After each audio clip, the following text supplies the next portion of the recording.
ตัสสะภะคะวะโตอะระหะโตสัมมาสัมพุทธัสสะนะโมตัสสะภะคะวะโตอะระหะโตสัมมาสัมพุทธัสสะนะโมตัสสะภะคะวะโตอะระหะโตสัมมาสัมพุทธัสสะพุทธังธัมมังสังฆังนัมมัสสามิ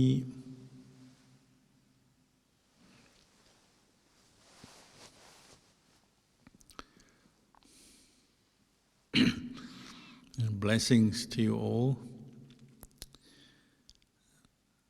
Today is the day we call entering the range. The range retreat, 3 months range retreat, which Buddhist monastics undertake every year, and kind of becomes the focus of the Buddhist year in terms of particularly Buddhist monasteries and places where monks and nuns live. And it's a practice that we've been doing continuously since the time of the Buddha. It's an allowance the Buddha made for the Sangha to spend the 3 months of the rainy season in one place out of compassion for the Sangha, so they wouldn't have to be moving around the countryside, getting soaking wet, having difficulty finding support, food and robes, and also not risking damaging the rice crops that were normal for northern India in those days and these days. You know, the normal kind of farming life. This is the time when the rice crops are growing. So perhaps there were other hidden reasons for the Buddha's establishment of this practice of spending 3 months in one place for Buddhist monks. You know, it is a time of retreat, a time where we can stay and really focus on our practice of the monastic discipline and meditation, and set aside other business, particularly travel and other, you might say, secondary business to our lives. So it's a time we can really put forth our effort into the practice. Usually it's a time when Buddhist monks will undertake certain particular practices or make resolutions and determinations to practice in a certain way. We have the 13 ascetic practices, Tudonga practices that Buddhist monks sometimes keep, such as not laying down at night, so only taking the 3 postures, standing, walking or sitting, but avoiding the lying down posture. Or just wearing discarded cloth for robes, or just wearing one's 3 robes without taking on additional robes and clothing. Eating one's alms food in the bowl, just one vessel, no side dishes or things in cups or other dishes, just eating in one vessel at one sitting, and so on. It's a time where monks often take on more stricter practices, and they may determine to sit many hours of meditation a day, or walk many hours of meditation a day, or learn chants such as the Patimokkha, which is a very long chant, usually takes 45 minutes to learn, and so on.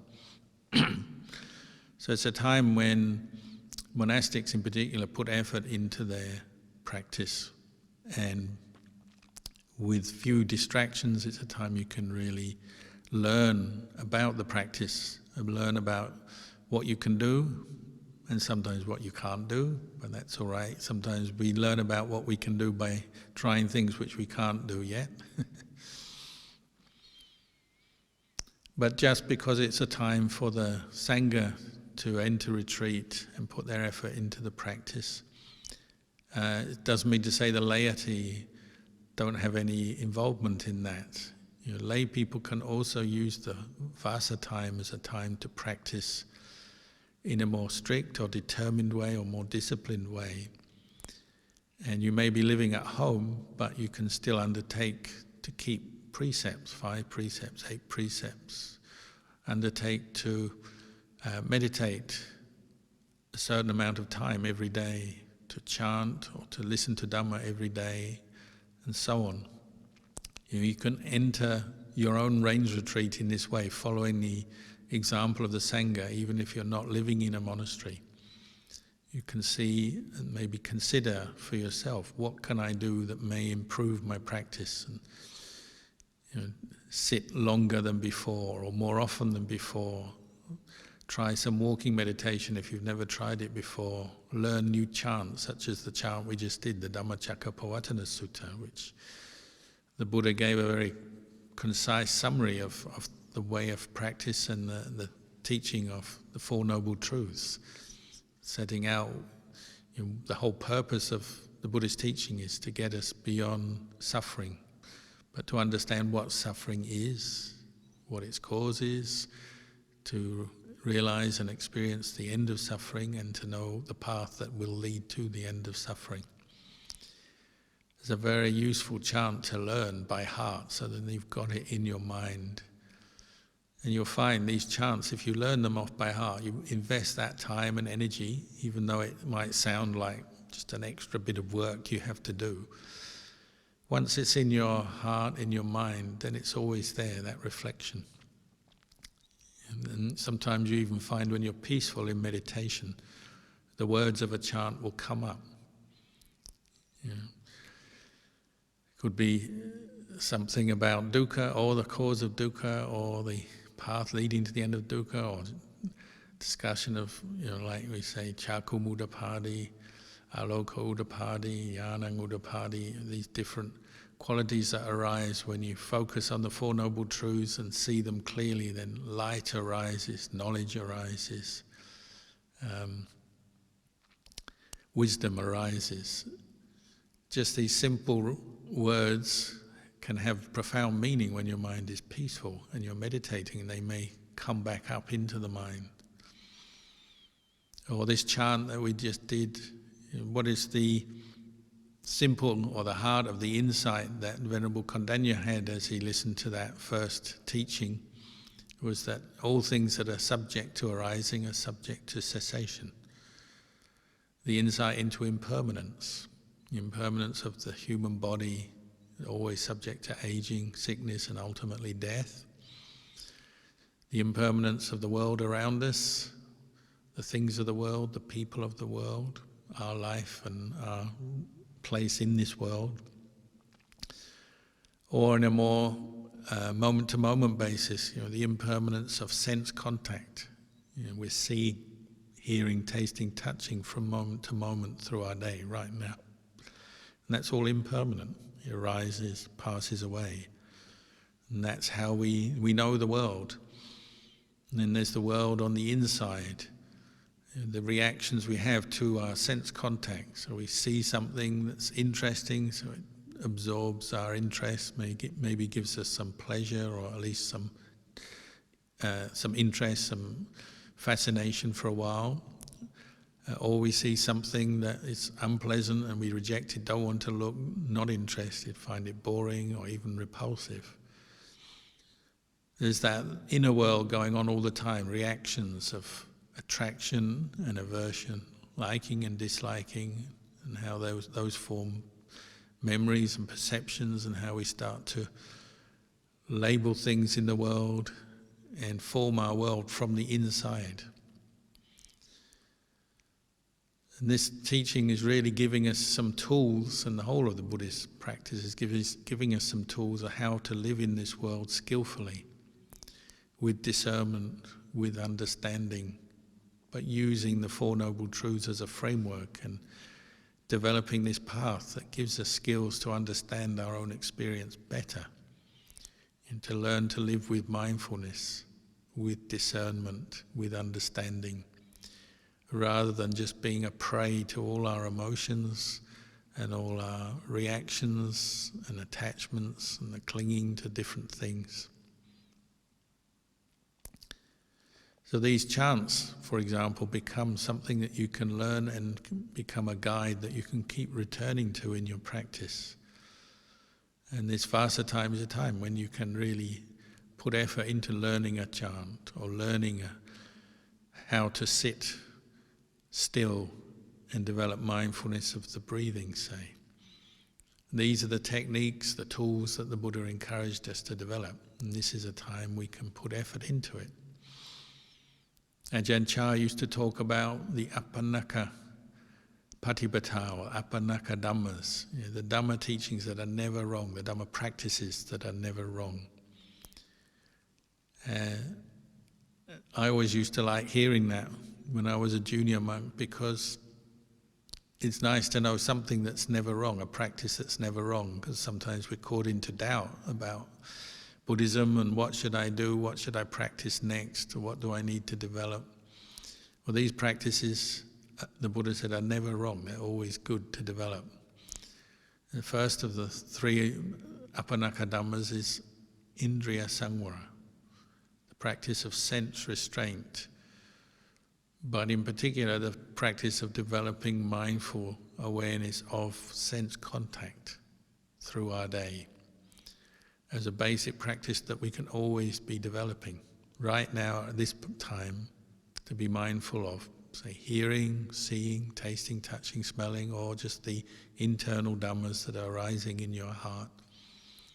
To bring up mindfulness and not get lost or intoxicated in the world and in our reactions of love and hate for the world. This is what the practice of sense restraint helps to manage and reduce some of that intoxication and delusion that we create around the world. Through our day, as we practice the Dhamma more, you'll notice when you start to lose mindfulness and awareness, you get lost into daydreams and fantasies and thoughts, or externally and just looking at things, picking up your phone, talking to someone, looking at pictures and so on, eating food, sleeping, all the different experiences that bring sense contact to us through the day. And it's an opportunity to be mindful, but when we lose our mindfulness, we get lost and tend to get lost in the pleasure of something or the displeasure and the unpleasantness of something. So sense restraint in practice is establishing mindfulness as we contact the world, get to know the world through our senses. But to help that, we also manage our sense contact as well. So maybe for these 3 months of the Vasa, you might consider how much you're going to use your phone, social media, not just for entertainment, but also talking to other people, getting involved with the world around you. It's a time you might make some decisions for yourself, how to manage your time, which is something we're always short of. How can I manage my time for 3 months? Maybe decide how often I'll use my phone, maybe decide there'll be periods of my day when I put my phone or my computer, turn them off, put them aside and ignore them. And how much that will change your experience and make it easier to practice sense restraint and mindfulness of sense contact. How often do we just get lost in pressing buttons and seeking information and watching things and learning things from the phone? And that's not to say it's all bad. You may be watching on a phone now. It can have its use as well. But how much of the time we just get lost in habitual use of media, computers, tablets, phones and so on. And it just becomes a basis for intoxication. We get lost in the world, the information from the world. Our senses are stimulated.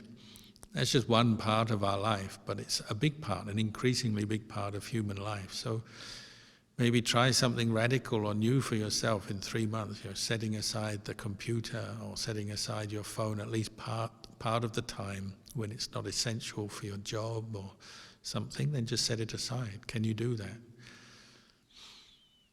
One of the big causes of suffering in our life is being unable to say no to things, particularly things that we are attached to through our senses. So learning sometimes to say no to the use of phone for socializing or entertainment, learning how to say no to so many things, even just a sense of duty in life. We have all our social, family duties and responsibilities as well as our work, and then we have duties towards things that we're interested in, so like sport or physical fitness or entertainment. This is a time you can really experiment to see, well, what duties and activities in my life are essential to my life, maybe work and essential things like looking after young kids and so on. But then what is not so essential, what can I afford to set aside? So you might say, for 3 months I'm not going to go to any dinner parties. The monks won't be going to any dinner parties, so you can not go for dinner parties just for 3 months. See what it does to you.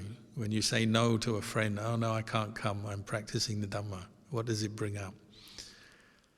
That's exactly the kind of thing you can use a vasa, a 3-month retreat, to study and understand in yourself. Use it as a time to practice sense restraint. Put limits on your behavior and see the reactions. And you may have frustration or aversion arise when you put a limit on your behavior. But then you're learning about craving and how it arises, and maybe you'll be able to see the arising and cessation of craving by developing certain practices for yourself.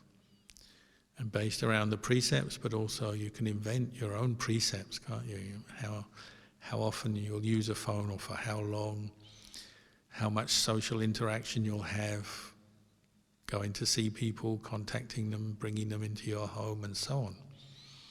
These are areas we can look at, and from the focus of sense restraint and the practice of mindfulness of sense restraint through our day.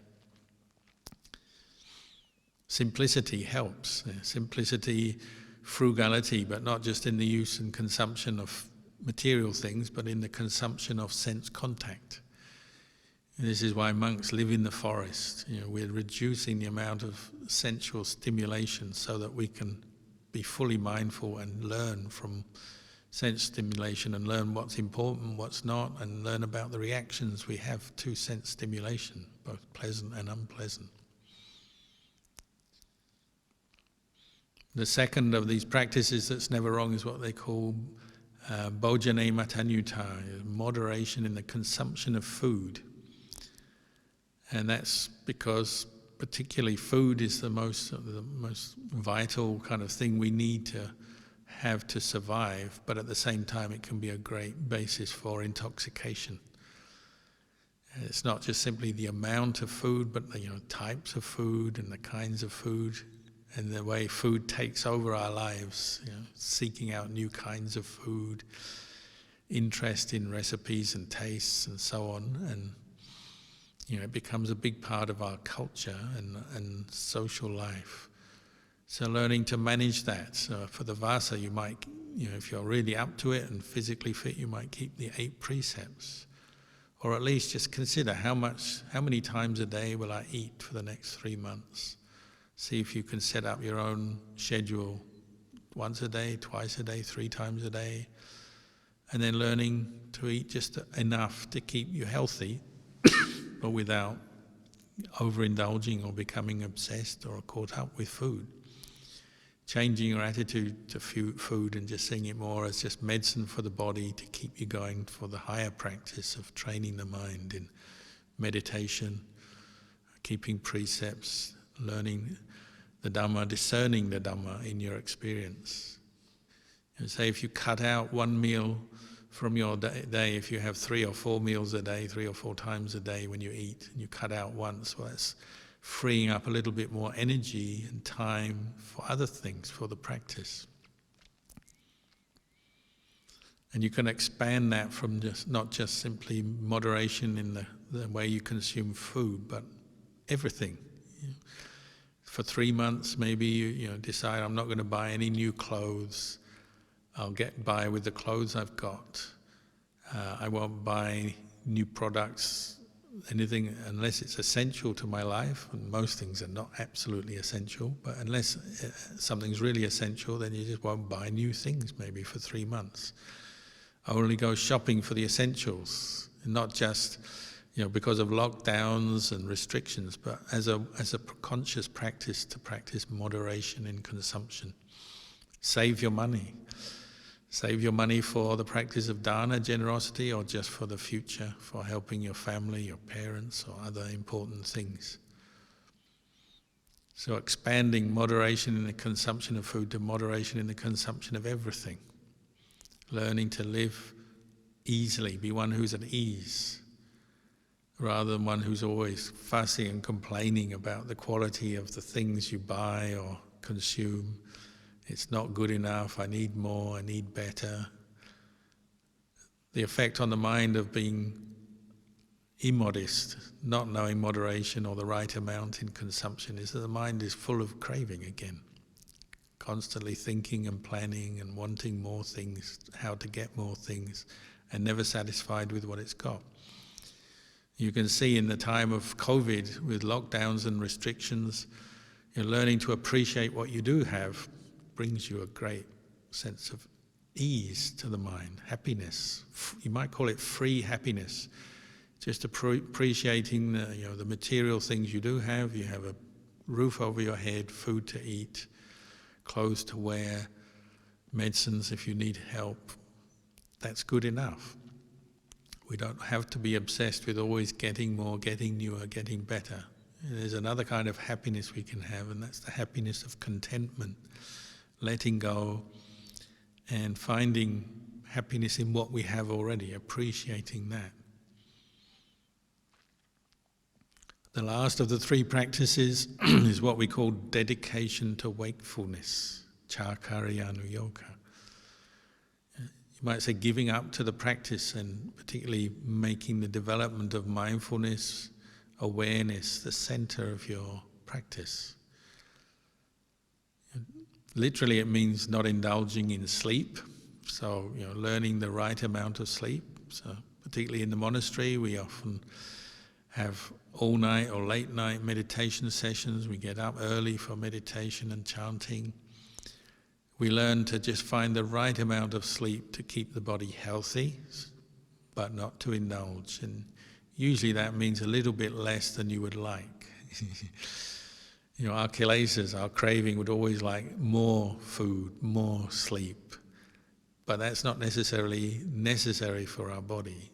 So learning to find the right amount of sleep and dedicate yourself to wakefulness. Luang Por Chah used to say, meditate before you go to sleep at night. Establish mindfulness on the word Buddho or on the breath until you fall asleep. If you can, to just be following the in and out breath until you literally fall asleep. And what you find is if you do that regularly, when you wake up, you can pick the breath up again fairly quickly or immediately. So it's almost as if you weren't asleep at all. Follow the breath in, breath out, fall asleep, and maybe sleep for 4 or 5 hours, whatever your body requires. But then when you wake up, you pick up the breath again. And he used to say, don't just lie there, rolling and enjoying the warmth of the bedding and, go back to sleep. If you've woken up, that's a sign your body is saying, I've had enough sleep, enough rest. That's the time to get up. Don't waste time, don't doubt about it, just get up and do some meditation. If you wake up earlier than you normally think, then do some meditation. And rather than say, I've woken up so early, I'm going to be tired for the rest of the day. Do the opposite. Say, what a good opportunity to practice meditation before I do anything else. So dedication to wakefulness. And it also means, that the dream state that precedes sleep, deep sleep. So that happens many times in our day, or maybe in the middle of the afternoon you're feeling a bit drowsy, just daydreaming, drifting off. Again, that's a time to catch the lack of mindfulness and wake yourself up. And meditation practice is teaching us to do this. You'll find if you practice breath meditation regularly, for 3 months, you dedicate these 3 months to meditating on the breath, even though a lot of the time you'll find the mind is falling asleep, full of thoughts, worries, different moods. Doesn't matter. You put effort into waking the mind up by putting attention on the breath. What you find is that your familiarity with the breath, knowing the breath, and being able to turn the mind to the breath will improve. It's a skill. And as it improves, your ability to wake the mind up, let go of states of drowsiness, apathy, dullness, as well as letting go of anxiety and worry will improve. And you'll start to see this teaching, whatever arises must cease. Because if you can turn your mind to the breath, you keep the mind with the breath, mindfulness arises, clear comprehension, effort arises. All the other parts of your experience will fade away because your mind is with the breath. When you're fully awake and aware of the breath, thoughts will arise, but they'll pass away and you'll see them cease. You'll see feelings arise and cease, memories arise and cease. And you'll start to experience exactly what the Buddha was pointing to, the fact that this body, the physical body, and our mind, our thoughts, feelings, memories and perceptions, sense consciousness are impermanent. Whatever is subject to arising is subject to cessation. We may not have established that insight permanently, like Venerable Kalyano here in the Dhammacakka Sutta, but we can begin by using a meditation object like the breath, learning to become familiar with it, learning to stick with it and let go of everything else. And maybe there may be that one time, or maybe many times I hope, but at least one time in this 3 months when your mind really sticks to the breath and lets go of everything else. What happens when you experience that? The peace, the happiness, the joy of letting go, staying with the breath. What happens is you're seeing your mind more clearly for the first time because you're letting go of all the other stuff that comes up. And you're seeing all this other stuff that's normally plaguing my mind. The worries, the memories, the aversions, the desires are temporary. They're impermanent. What is impermanent is not, we say, a self. It's not a person, a being, you, me, us, them. These are moods, these are mental states. And we can see they're impermanent. So the mind starts to loosen its grip, its obsession with them. Doesn't mean to say we can't think or memorize anything, but that obsession and attachment and clinging starts to drop whenever the mind is with the breath. And we realize these things are impermanent. Our sense contact is impermanent. The sight, sound, taste, smell, touch that we have arises and ceases. And what becomes more prominent and clear to your mind is the mind itself. You're seeing the mind that knows, but not getting intoxicated with sense contact and the experience of the world, internally and externally. And this gives you confidence. The mind becomes brighter, more confident to keep practicing because it gets a new realization, new understanding. Maybe one day your mind will completely drop everything, even get to the point where the breath itself, it drops. And it's just knowing itself in the present moment. So if the breath disappears, well, that means the body has gone from your experience at that time. The heaviness of the body, all the sensations have gone, the breath has gone. You can't find the breath for a while. You're just with the inner awareness of the mind itself. That's peaceful, calm, clear, unagitated, undisturbed, Even the breath is gone, so then you have no choice but to realize, oh, this human body is not self. It's temporary. It's something that mind inhabits, but the body is a temporary experience of four elements coming together. It's destined to get old, get sick and die. The mind that knows that then doesn't have to suffer so much with the body or fear for the body, because you know the real place of happiness is the mind itself that is well trained, that sees the body and thoughts and feelings as they are, as impermanent.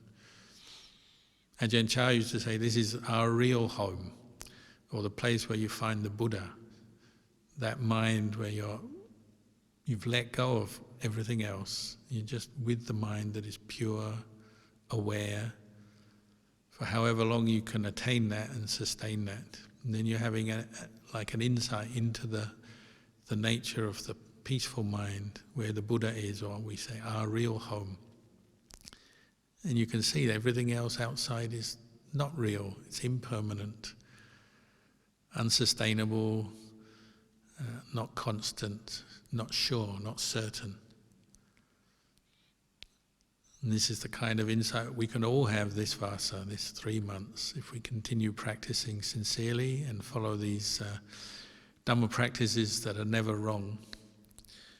But for now, I'll just leave you with these teachings and these words of encouragement, and hope that you all put forth effort into your Dhamma practice this vasa. Dhamma